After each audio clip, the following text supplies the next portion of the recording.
बच्चों इस वीडियो में हम लोग सॉल्व करेंगे एनसीईआरटी के एक्सरसाइज 13.2 का question number 6। If E and F be events, E और एफ दो घटनाएं हैं, इवेंट्स हैं।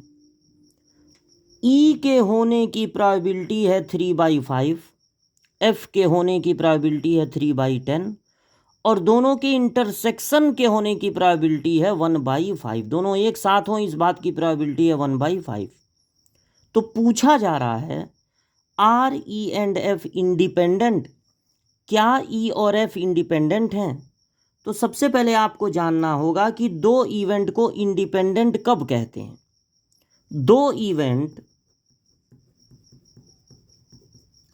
ए एंड बी, फार्मूला लिखते समय ए और बी का यूज कर सकते हैं, भले इसमें इवेंट ई और एफ है। Two events A and B are called independent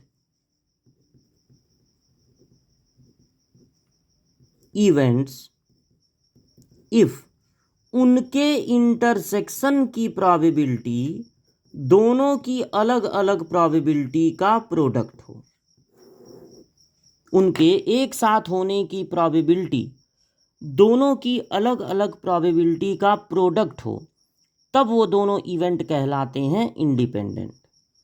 तो यहाँ पर अगर पता लगाना है कि ई और एफ इंडिपेंडेंट हैं कि नहीं, तो एक साइड में आप फाइंड कर लीजिए प्रोबेबिलिटी ई इंटरसेक्शन एफ जो कि गिवन है 1/5, और दूसरे साइड में दोनों के अलग अलग प्रोबेबिलिटी का प्रोडक्ट। तो ई की प्रोबेबिलिटी है 3/5 और एफ की प्रोबेबिलिटी है 3/10। कोई किसी से कैंसिल होने वाला नहीं है, तो ये आ रहा 9/50। दोनों अलग अलग हैं, इक्वल नहीं है। इसका मतलब है कि नो, आंसर हो गया नहीं। ई एंड एफ आर नॉट